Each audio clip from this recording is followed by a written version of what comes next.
그래도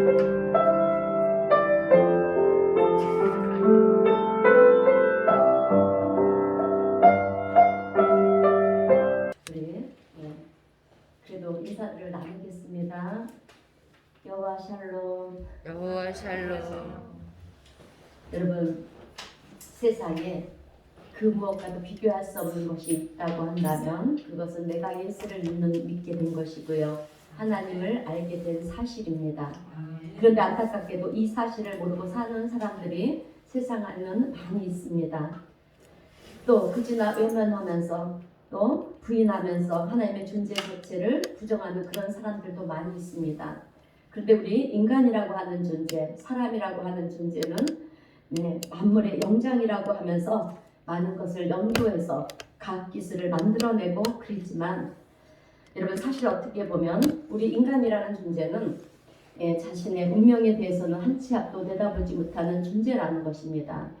다 아는 것 같아도 내일 무슨 일이 일어날지, 내 운명의 시간이 언제까지 주어질지 자기에 대해서 그 누구도 장담하지도 확신할 수도 없는 것이 우리 인간들의 모습이라는 것입니다. 여러분 성경을 보면 욥이라는 인물이 나옵니다. 고난의 대명사죠. 욥은 정말 인간이 당할 수 있는 모든 고난을 다 당했던 사람입니다.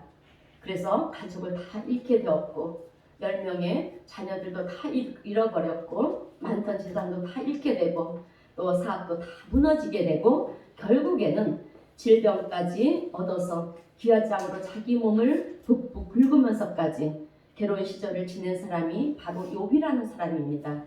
그런데 욥은 온전하고 정직하며 신실했다는 것입니다. 그래서 하나님 앞에 늘 온전하고 신실하게 신앙을 지키면서 그렇게 살아왔는데 이런 어려움들을 당하고 나니까 당연히 욥의 입장에서 생기는 질문이 뭐겠습니까? 하나님, 왜 나에게 이런 고난이 와야 됩니까? 왜? 라는 질문을 물 수밖에 없는 것입니다. 욥기는 42장부터 42장까지 그렇게 구성이 되어 있는데요. 초반부터 욥이 고난을 당합니다. 고난을 당하니까 이제 욥의 친구들이 욥을 위로해 준다고 그렇게 새 친구들이 찾아와서 하는 말이, 네가 죄가 있으니까 그렇다. 아니다. 나는 하나님 앞에 신실했다. 숨겨둔 죄가 있을 것이다. 아니다. 나는 그런 죄가 없다. 이러면서 37장까지 계속해서 끌고 오는 것입니다.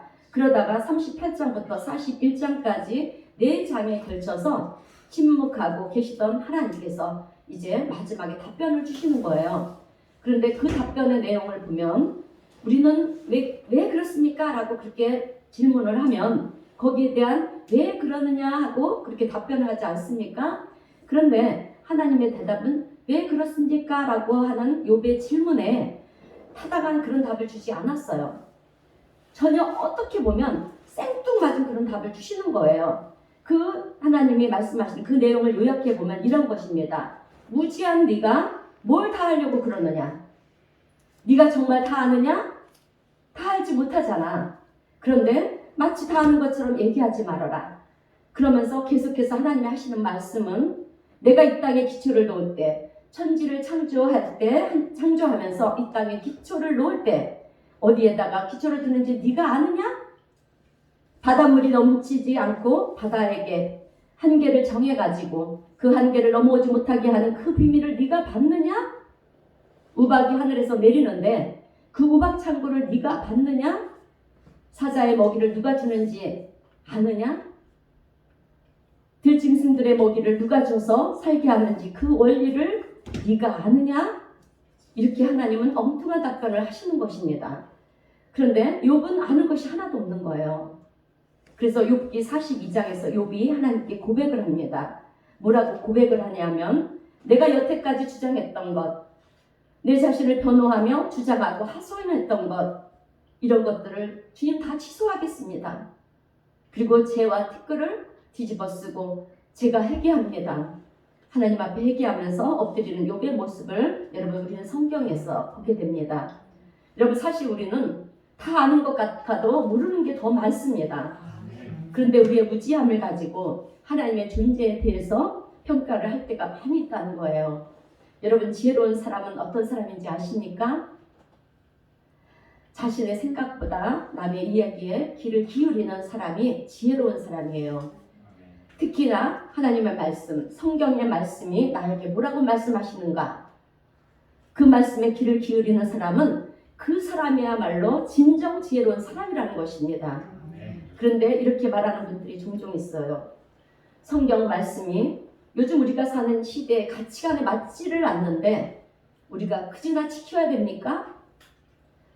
성경 말씀이 진짜인지 가짜인지 모르지 않습니까?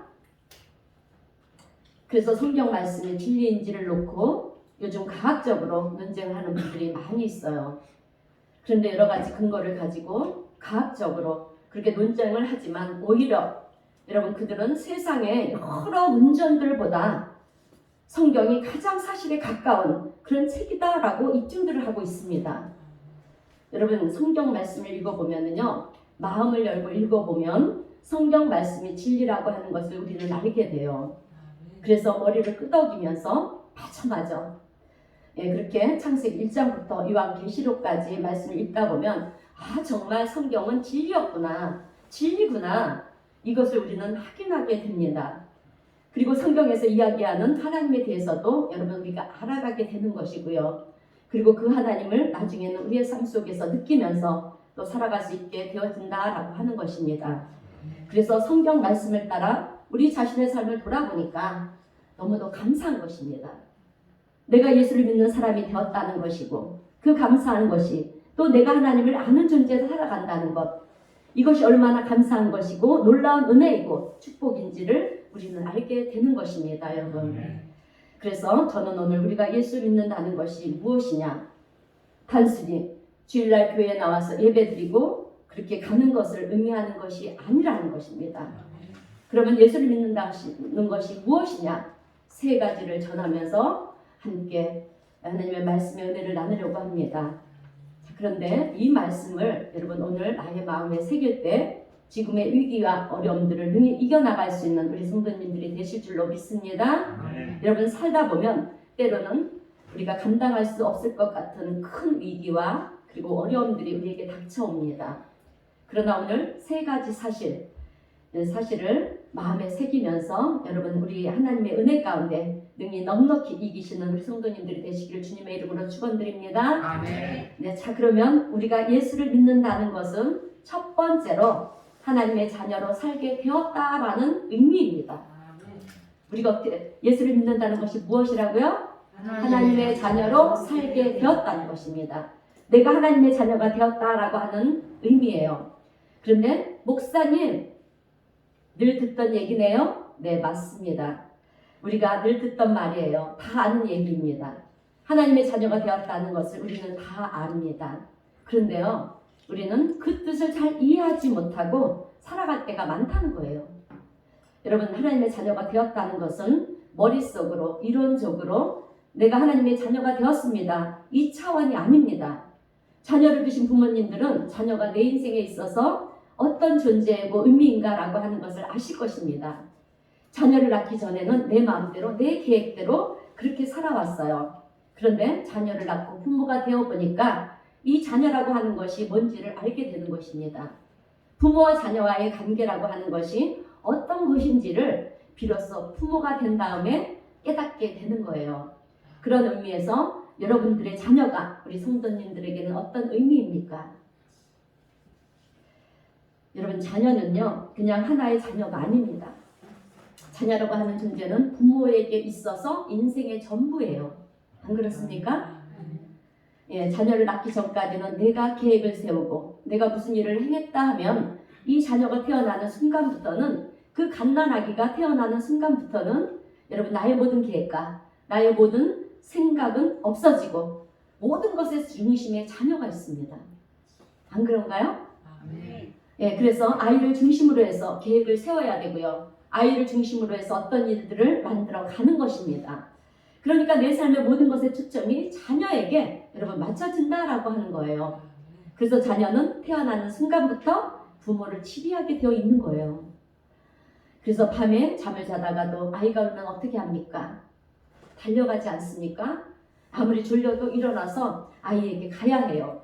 아무리 피곤해도 밤이고 새벽이고 낮이고 없습니다. 아기가 울면 부모는 그냥 뛰어갈 수밖에 없다는 거죠. 또한 자녀를 양육하기 위해서 몸이 부서져라 일을 하지 않습니까?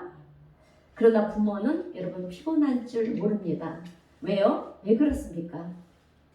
내가 이렇게 해서 내 자녀를 키워낸다라고 하는 것이 오히려 나에게 기쁨이기 때문에 그렇습니다. 여러분 자녀는요 세상적으로 1 플러스 1, 1 마이너스 1 이라는 어떤 산수적인 계산으로는 나오지 않는 그런 답이 자녀라는 거예요.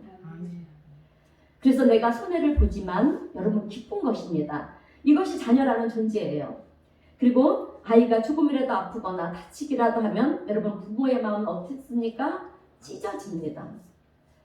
반면에 조금이라도 뭔가 잘 되고요. 자녀가 기뻐하는 모습을 보면 부모는 더할 나위 없이 기쁩니다. 이렇게 내 인생 모든 것의 중심이 나에게서부터 이제 자녀에게로 옮겨지는 것, 이것이 바로 부모와 자녀의 관계라고 하는 것입니다. 그런데 성경은 이렇게 말씀을 합니다. 이사야 49장 15절의 말씀인데요. 읽어드리겠습니다. 여인이 어찌 그 젖먹는 자식을 잊겠으며 자기 태에서 난 아들을 긍휼히 여기지 아니하겠느냐. 그들은 혹시 잊을지라도 나는 너를 잊지 않을 것이니라. 아멘. 여러분 이 말씀은 우리 인간의 사랑이 아무리 깊고 넓고 넓은 사랑이라 할지라도 하나님의 사랑을 따라올 수가 없다는 말이에요. 자녀를 위해서 그렇게 애쓰고 너희들이 수고하고 모든 것을 내어주는 것이 인간의 사랑이라고 하지만 그래서 그것이 최고의 사랑이라고 하지만 그러나 그 사랑은 하나님의 사랑, 당신의 독생자 외아들의 목숨까지도 내어주는 그 사랑을 따라올 수 없는 사랑이라는 것입니다. 그래서 하나님의 놀라운 사랑이 얼마나 큰지를 알기 위해서 여러분 하나님은 부모라는 존재를 우리에게 주신 것입니다. 어찌 보면 부모는요 하나님의 사랑이 어떤 사랑인가를 우리에게 알게 해주기 위한 하나의 모델이에요. 여러분. 그런데 여러분 그 하나님이 우리를 자녀 삼으셨습니다. 아멘. 부모가 되고 나서 보니까 하나님과 우리 사이가 부모와 자녀의 관계라고 하는 것이 하나의 이론이 아니라는 거예요. 하나님과 우리의 관계를 생각하면 이 사실이 얼마나 놀랍고 감사한 사실인지 우리의 머리로는 헤아릴 수가 없다는 것입니다. 그래서 하나님도 오늘 우리가 기뻐하는 모습을 보면은요, 하나님도 기뻐하십니다. 오늘 우리가 기운이 빠지고 낙심 가운데 있다고 하면 그런 우리를 주님은 기쁘게 하기 위해서 일하시는 하나님이 여러분 오늘 우리 하나님 아버지이신 줄로 믿습니다. 아멘. 자, 그러므로 오늘 우리가 예수를 믿어서 하나님의 자녀가 되었다는 이 사실보다 여러분 더 놀라운 축복은 없는 것입니다. 그렇기 때문에 오늘 우리 성도님들은요 하나님 앞에 늘 감사하시면서 영광을 돌리는 복된 성도님들이 되시기를 주님의 이름으로 축원드립니다. 아멘. 하나님의 사랑의 크기가 얼마나 크고 놀라운 사랑인지를 깨닫는 사람은요 여러분 그리 아니하실지라도 감사를 합니다. 아멘. 내 상황이 어떻게 펼쳐질지라도 감사할 수 있는 것이고요. 그럼에도 불구하고 감사할 수 있는 것이고 그럼에도 감사할 수 있는 것입니다. 아멘. 성도 여러분 우리가요 예수를 믿는다는 것은 단순히 내가 크리스찬입니다 하면서 주일날 교회에 나와서 예배드리는 그런 수준이 아닙니다.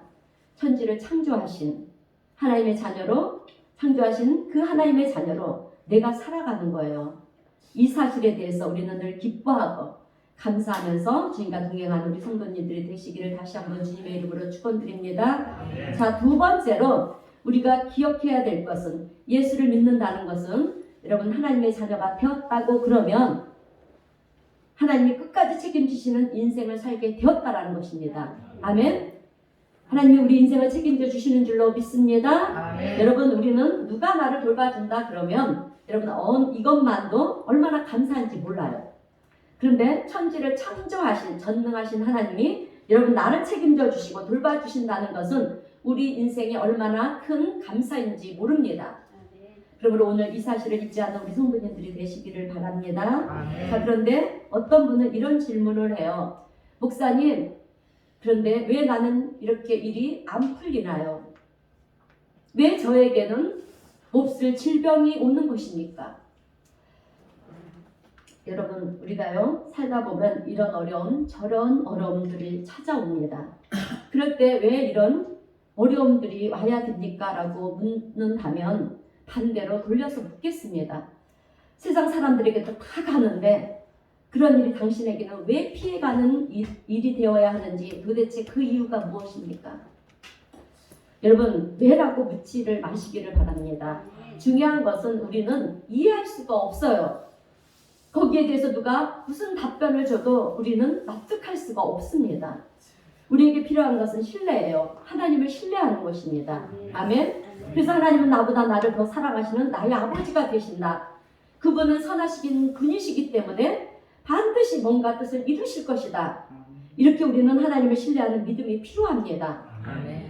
그런 믿음이 있을 때 여러분 우리는 위기와 어려움들을요 이겨나갈 줄로 믿습니다. 그래서 욥이 이 위기를 이겨나간 거예요. 요셉도 그런 식으로 위기를 이겨나갔고요. 다윗도 하나님을 신뢰하며 믿음으로 이겨나갔고 아브라함도 모세도 여호수아도 갈렙도 성경의 모든 위인들은 어떤 상황에서도 여러분 하나님을 신뢰하는 그 신뢰를 잃어버리지 않았다는 것입니다. 내가 죽어서 없어지는 날이 있다 할지라도 나는 하나님을 신뢰합니다. 이 믿음이 있었기 때문에 환경을 이긴 것입니다. 그들에게는 이런 믿음이 있었기에 또 하나님의 기적도 보게 된 거예요. 오늘 저는요 우리 오늘 본문 요한복음 13장 1절의 말씀을 여러분 제가 너무 좋아해요. 왜냐하면 우리 주님이 이렇게 말씀하셨기 때문입니다. 세상에 있는 자기 사람들을 사랑하시되 어떻게 사랑하신다고요? 아멘. 끝까지 우리를 끝까지 사랑하신다고 말씀하시기 때문에 여러분 저는 이 말씀을 너무 좋아해요. 그런데 여기서 말하는 끝이라는 말의 의미가 무엇이냐면 내가 실수를 하더라도 내가 넘어지더라도 내가 연약하더라도 내가 못나더라도 그런 의미예요. 끝까지는 그런 것입니다. 어떤 조건을 보면서 그 조건에서 벗어나면 야 너는 안 되겠다. 그런 것이 아니에요. 여러분 우리는 이것을 탕자의 비유를 통해서 알 수가 있어요. 진을 나간 아들에 대해서 그 아버지가 어떻게 합니까? 끝까지 포기하지 아니하고 집 밖에 서서 그 아들이 돌아오기를 끝까지 기다리는 아버지를 볼 때 여러분 그 누구도 하나님의 사랑에서 제외가 될 사람은 없다라고 하는 것입니다. 어떤 범죄인이라 할지라도 하나님의 사랑에서 벗어날 수 있는 사람은 없다는 것입니다. 문제는 마지막까지 여러분 안 돌아오는 것이 문제라는 거예요. 어떤 제자가 어떤 분이 저에게 이렇게 물었어요. 목사님, 가룟 유다도 하나님이 사랑하셨습니까? 어떻게 사랑하셨을 것 같나요? 사랑하셨어요. 그런데 본인 스스로가 잘못된 길을 선택해서 갔다는 거예요. 그런데 여러분 가룟 유다만 잘못된 것이 아니라 베드로도 얼마나 잘못된 길을 갔었습니까? 예수님을 모른다고 3번씩이나 저주하면서 부인을 했어요.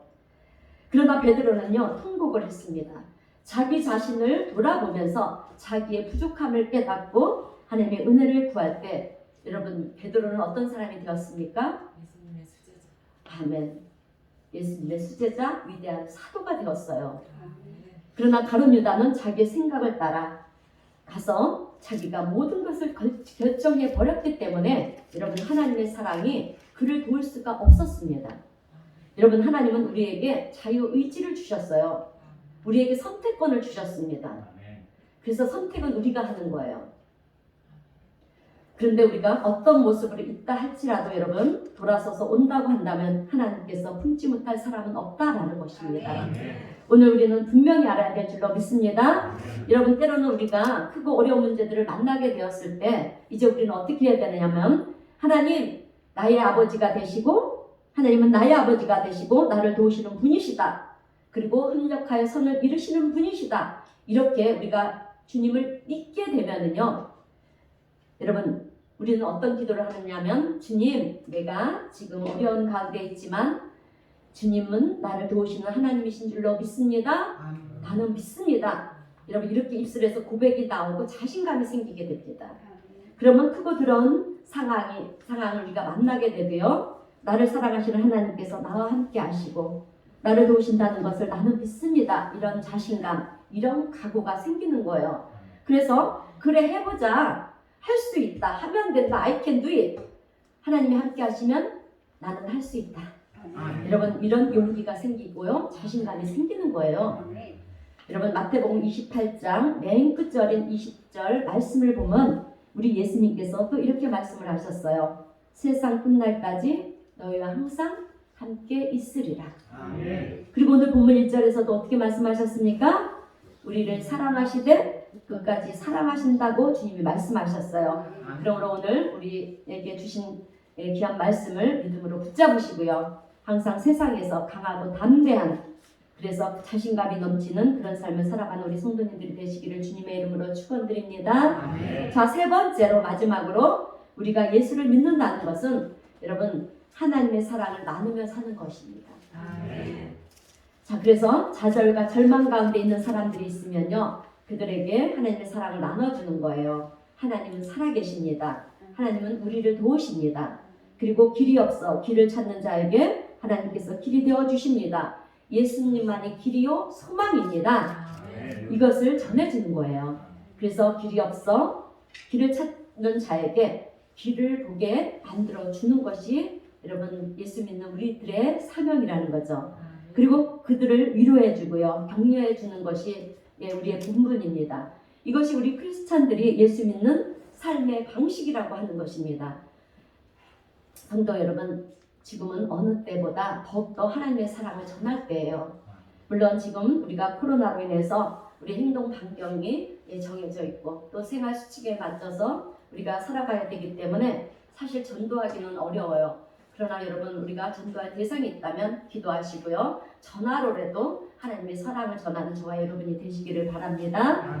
자, 내가 예수를 믿어 하나님의 자녀가 되는 특권을 얻었고요. 하나님의 도우심을 힘입는 자가 되었다. 이것을 정말 우리가 믿는다고 그러면 여러분 이것이 얼마나 놀라운 축복입니까? 그런 축복을 나만 간직하고 있으면 안 된다는 거예요. 아직 하나님을 모르는 자에게 하나님을 알게 해서 하나님 품으로 여러분 오게 만들어야 하는 것입니다. 그래서 그들로 우리와 같이 하나님의 도우심과 은혜 속에 자신감을 가지고요. 위기를 나갈 수 있도록 도와주고 또 만들어줘야 되는 것이 우리의 사명인 줄로 믿습니다. 여러분 이것이 오늘 우리 크리스찬들의 의무라고 하는 거예요. 여러분 성경 열왕기하 6장과 7장을 보면 아람이라고 하는 나라가 나와요. 아람은 지금의 시리아 쪽입니다. 그런데 아람이 이스라엘을 침공을 했어요. 그래서 사마리아 성을 에워쌌습니다. 사마리아 성을 아람의 군대가 이렇게 에워싸고 나니까 성 안에 있는 사람들은 갇혀서 아무것도 할 수가 없는 거예요. 거기다가 먹을 것까지 떨어져서 굶어 죽을 그런 지경까지 되었습니다. 그래서 먹을 것이 없으니까 그 열왕기하 6장 25절의 말씀을 보면 나귀 그러니까 말머리가 은 80세겔이라고 하는 비싼 값에 팔리기도 했고요. 먹을 것이 없으니까 여인들이 얘기를 나누는데 어떤 대화를 나누냐면 오늘은 내 아들을 잡아 삶아 먹자. 내일은 네 아들을 잡아서 삶아 먹자. 여러분 이런 얘기가 나올 만큼 아주 처참한 지경에 처하게 됐어요. 그들은. 그때 왕이 그 광경을 보고 너무 속상해하는 거예요. 그래서 전령들을 이제 보냅니다. 누구한테 보내느냐면 엘리사 선지자에게 보내요. 여러분 엘리사 선지자는 하나님께서 기름 부은 하나님의 종입니다. 그러니 뭔가를 알지 않겠습니까? 그래서 이 재앙이 하나님으로부터 왔으니 너는 알지 않겠느냐? 어찌하면 하나님의 도움을 구할 수가 있겠느냐? 언제쯤이면 하나님이 우리를 도우시겠느냐? 하는 거예요. 이렇게 왕이 이사야 선지자에게 이렇게 묻습니다. 그럴 때 엘리사가 하는 얘기가 무슨 얘기냐면 내일 이맘때가 되면 고운 밀가루 한 수알을 한 세겔로 먹을 수 있게 될 것이라고 그렇게 기적 같은 얘기를 하는 거예요. 여러분 지금 어떤 상황입니까? 그런 일이 벌어질 수가 있겠습니까? 말도 안 되는 얘기를 하는 거예요. 그런데 내일 이맘때가 되면 모든 것이 예전대로 돌아간다는 거예요, 여러분. 자, 오늘 우리 은혜사랑교회 성도님들은 이 말씀을 믿는 믿음의 성도들이 되시기를 바랍니다. 여러분 하나님의 말씀이 떨어지면은요, 하나님은 천지를 창조하실 때 말씀으로 하셨어요. 하나님이 하시면 다 이루어집니다. 그래서 우리는 그런 얘기를 듣게 되면은요, 이건 말이 안 되지. 어떻게 그런 일이 일어날 수가 있어? 여러분 이런 말을 절대 하지 마세요. 이거는 믿음 없는 말과 생각이라는 거예요. 여러분 믿음이라고 하는 것은 생각하는 것이 아닙니다. 합리적인 것만을 추구하는 것도 믿음이 아니에요. 믿음은 살아계신 하나님을 신뢰하는 것이고요. 아멘? 합리적인 것을 뛰어넘는 것이 믿음입니다. 여러분 하나님의 능력이 어디까지인지는 우리는 몰라요. 그러나 하나님은 하실 수 있다는 것을 믿고 그래서 우리의 상황을 지금이라도 하루아침에 변화시킬 수 있는 분이 하나님이시라는 것을 확신하며 나가는 것이 여러분 믿음인 줄로 믿습니다. 자 여러분 엘리사 선지자가 이제 내일 이맘때가 되면 이제 내로 돌아갑니다 이런 얘기를 하니까 그때 옆에 서 있던 한 장관이 이렇게 말을 합니다. 어떻게 그런 일이 일어나겠느냐. 지금 우리가 어려운 지경에 있는 것을 뻔히 보면서도 이 상황이 어떻게 하루아침에 달라질 수가 있겠느냐. 그렇게 믿음 없는 말을 한 장관이 있었어요. 그때 엘리사는 믿음 없는 그 장관을 향해서 말을 하는데 그 말이 무엇이냐면 네가 내일 그렇게 되는 것을 볼 것이다. 그러다 너는 그것을 먹지 못할 것이다. 이렇게 예언을 해요. 믿음 없는 자는 먹지도 말라는 거예요, 여러분. 그런데 그때 사마리아 성문 어귀에 나병 환자, 그러니까 문둥병자 4명이 있었어요. 근데 그들 또한 너무도 배가 고픈 것입니다. 그래서 차라리 여기서 굶어 죽느니 저 아람 군대에 가서 있는 곳으로 가자. 여기서 굶어 죽거나 저기 가서 맞아 죽거나 마찬가지지 않겠느냐? 예, 혹시라도 우리가 우리를 거기 가서 우리를 불쌍히 여기서 살려주면 거기서 먹고 살 수가 있지 않겠느냐? 가자. 그러고는 아람 군대의 진영이 있는 곳으로 그들이 가는 것입니다. 그런데 여러분 가보니까 놀란 일이 벌어졌어요.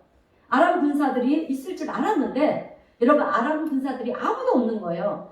예, 그 막사들이 텅텅 비어 있는 것입니다. 이게 도대체 무슨 일이지? 그런데 여러분 그때 성경은 뭐라고 말씀하시냐면 하나님께서 큰 군대 소리, 엄청난 말들이 달려오는 그런 소리를 아람 군사들에게 한청으로 듣게 했다는 거예요. 여러분. 한청으로 듣게 만드셨다는 것입니다. 그랬더니 아람 군사들이 애굽의 대군들이 우리를 죽이려고 지금 오고 있다. 해족들의 군대가 우리를 죽이려고 온다. 이스라엘이 사방으로부터 연합군들을 불러 모아서 우리를 죽이려고 지금 오고 있다. 우리가 살려면 지금 빨리 도망쳐야 된다. 그러면서 무기고 뭐고 다 여러분 버리고 그냥 도망쳐 버렸다는 것입니다. 그래서 아람 진영이 텅텅 빈 거예요. 그러니까 나병 환자들이 어떻게 되겠습니까? 신이 난 거예요. 그래서 이 장막 저 장막에 들어가서요. 배불리 먹고 또 은과 금과 의복도 다 취하고 챙기고 너무 좋은 것입니다. 그런데 배도 부르고 등도 따뜻하다 보니 이제 생각에 잠깁니다. 성 안에서 굶고 있는 이스라엘 백성들을 생각하는 거예요. 그런데 그래서 나병 환자들이 야 이거 우리만 배불리 먹으면 안 되겠다. 굶고 있는 그들에게도 빨리 가서 이 기쁜 소식을 전해주고 그들도 이 즐거움에 참여하도록 해야 되겠다. 그러면서 사마리아 성으로 달려가서 소식을 전합니다. 그래서 이제 왕이 그 소식을 듣고 그 아람 군대에 그 장막으로 가죠. 가는데 가보니까 진짜 막사들이 텅 비어 있는 거예요. 그래서 이스라엘 백성들이 다 달려가서 여러분 식량을 구하면서 살게 되었습니다. 그런데 엘리사가 하나님의 말씀을 전할 때 옆에 서서 어떻게 그렇게 되겠느냐 했던 그 장관이 있다고 하지 않았습니까? 그 장관에게 이제 그 장관이 성문 어귀에 서서 이제 갑자기 여러분 먹을 수 있다고 하니까 이 백성들이 어떻게 하겠습니까? 막 성문들을 막 한꺼번에 우르르 물려나가지 않겠습니까? 그러다 보니까 이 장관이 성문 어귀에 서서 질서정연하게 가라고 그렇게 백성들을 통제하다가 여러분 그들의 발에 밟혀가지고 죽게 되었어요. 여러분 이사야가 예언한 대로 여러분 너는 볼 것이다. 그러나 먹지 못할 것이다. 여러분 이 예언이 이루어졌어요. 여러분 하나님의 말씀을 우리가 받을 때는요. 내 생각, 내 경험, 내 상식 다 내려놓고 믿음으로 받아야 됩니다. 천지 만물을 창조하신 하나님이 모든 것을 주관하고 계신다는 것을 믿는다고 그러면 우리는 하나님 말씀 앞에 여러분 우리의 생각을 주장할 필요가 없어요. 하나님이 된다고 하시면 여러분 되는 거예요. 아멘. 예, 저는 이 말씀을 묵상할 때마다 예수 믿는 우리 크리스찬들의 삶이, 그러니까 의무가 이 땅에서 무엇인가를 생각하게 됩니다. 우리가 이 땅에서 먹고 마시는 것보다 여러분 더 중요한 것은 우리의 영혼이 구원을 받는 것입니다. 아멘. 그리고 이 땅에서부터 하나님의 자녀로 사는 삶이 중요한데요. 그 삶이 얼마나 복된 삶인지 모른다는 거죠. 그렇다고 그러면 오늘 우리도 나병 환자들처럼, 그 4명의 나병 환자들처럼 우리만이 즐거움에 참여할 것이 아니라 여러분 저들도 참여하게 해야 된다는 거죠. 그래서 우리가 복음을 전하고 하나님의 사랑을 전하면서 위기 속에 있는 사람들을 만나게 되었을 때 하나님께서 도우실 것입니다. 함께 기도합시다. 또 슬픔과 탄식 속에 있는 사람들과 연려 근심 속에 있는 사람들을 향해서도 상심하지 마세요. 하나님이 돕습니다. 아멘. 아멘. 그리고 저는 어디로 가야 될지 모르겠습니다. 길을 찾을 수가 없어요. 이렇게 절망하고 있는 사람들을 보면 예수님이 길입니다. 아멘. 예수님 앞으로 갑시다. 아멘. 그래서 하나님 앞으로 나와서 함께 기도하고요. 함께 격려함을 통해서 우리는 하나님의 도우심의 손길 가운데 위기를 이겨내는, 그래서 놀라운 은혜를 경험하게 될 줄로 믿습니다. 아멘. 자, 여러분, 오늘 우리가요 예수를 믿는 사람으로 살고 있다라고 하는 것은 하나님이 나와 함께 하신다는 확신 속에 사는 것을 의미하는 거예요. 그리고 위기와 역경의 순간에도, 또 슬픔과 아픔의 순간에도 나를 도우시는 하나님을 신뢰하며 사는 것을 여러분 의미하는 것입니다. 그래서 우리 주변에 아픔과 슬픔 가운데 고통당하는 이웃들에게 여러분 우리는 다가가서요 그를 위로해주고 격려를 해주는 그런 존재로 사는 것, 이것이 예수를 믿는 사람들이 사는 삶의 방식이라고 하는 것입니다. 이제 설교를 마무리하겠습니다. 성도 여러분, 지금 우리의 삶에는요 코로나가 있고 여러 가지 위기가 있고 그래서 어렵고 힘이 듭니다. 그러나 여러분 힘내십시오. 하나님이 함께 하십니다. 아멘. 자, 여러분, 예수를 믿는 우리는요 어떤 상황이 펼쳐진다 할지라도 여러분 끝까지 하나님을 신뢰하고 하나님을 의지하고 하나님을 믿어야 할 줄로 믿습니다. 아멘. 태풍이 불어와도요, 여러분 지난 여름에 얼마나 많은 태풍이 불어왔습니까? 그러나 지나가는 거예요. 잠깐 걱정이 되지만 또 이겨나가는 것입니다. 지금까지 우리는 수많은 어려움이 있었지만 여러분 다 이겨왔습니다. 아멘. 앞으로도 우리는 이길 줄로 믿습니다. 아멘. 자, 그러므로 지금의 환경과 위기를 두려워하지 마시고요, 하나님을 신뢰하시기를 바랍니다. 아멘. 그리고 절망 가운데 고통 가운데 있는 이들에게 나를 구원하신 예수님을 전하고요, 또 하나님의 사랑을 증거함으로 그들과 더불어 세상을 이기고 승리하는, 그래서 하나님의 놀라운 은혜를 경험하는 복된 삶 속에 그리스도인의 삶을 살아가시는 여러분 모두가 되시기를 바랍니다. 아멘. 다시 한번 말씀드립니다. 사랑하는 성도 여러분, 예수를 믿는다는 것은 단순히 교회에 나와서 말씀을 듣고 예배드리고 가는 것이 아닙니다. 정말 우리의 삶 속에서 하나님과 동행함으로 위기를 이겨내고요, 절망을 극복하고 또 세상을 향해서는 희망을 선포하고 그런 삶을 사는 것이 예수를 믿는 사람들의 삶인 줄로 믿습니다. 아멘. 이 믿음으로 지금의 위기를 이겨나가는, 그래서 믿음으로 승리하시는 여러분 모두가 되시기를 주님의 이름으로 축원드립니다. 아멘. 기도하겠습니다. 하나님 아버지 감사합니다. 얻은 이 땅에 빛으로 오시고 우리의 인생을 구원하시려고 구원자로 오시는 주님을 기다리는 드림절 2번째 주일을 보내는 저희들에게 오늘도 귀한 말씀으로 은혜를 베풀어 주시고 위기와 어려움 속에 있는 우리에게 사랑하시되 끝까지 사랑하시며 세상 끝날까지 함께 하신다는 귀한 약속의 말씀에 주님, 저희들이 위로를 받고 힘을 얻었습니다. 또한 예수님을 믿는 저희들의 삶이 이 땅에서 어떤 삶을 살아야 되는지를 다시금 알려주시고 깨닫게 하시니 감사합니다. 저희들 이제 그 말씀에 순종하며 우리에게 베푸신 하나님의 사랑과 십자가의 복음을 믿지 않는 영혼들에게 전하며 나눠주기를 원합니다. 우리에게 은혜를 베풀어 주셔서 믿지 않는 자들을 구원의 방주로 우리 주님이 임재하시는 주님의 몸된 교회로 이끌어낼 수 있도록 주님 우리를 도와주시옵소서. 그래서 그들이 우리와 같이 예수를 믿는 복된 삶들이 되어 지금의 위기와 어려움들을 주님과 동행함으로 이기게 하시고 주님의 사랑과 은혜 속에 구원받는 자녀로 살아가며 또 다른 믿지 않는 자들에게 그들이 들은 복음을 전하고 하나님의 사랑을 전하며 나누는 복된 삶들이 될 수 있도록 주님 은혜를 베풀어 주시옵소서. 또한 오늘 우리 모두도 예수를 믿는 자녀답게 하나님의 말씀을 믿고 의지하며 순종함으로 하나님의 은혜와 축복 속에 하나님의 기쁨이 되고 영광이 되며 세상의 빛과 소금을 감당해 나가며 영향력 있는 삶을 살아가는 우리 모두가 될 수 있도록 주님 축복하시고 은혜를 베풀어 주시옵소서. 성령님의 도우심과 인도하심을 믿어오며 예수님의 이름으로 기도하옵나이다. 아멘. 찬송가 542장 함께 찬송하겠습니다.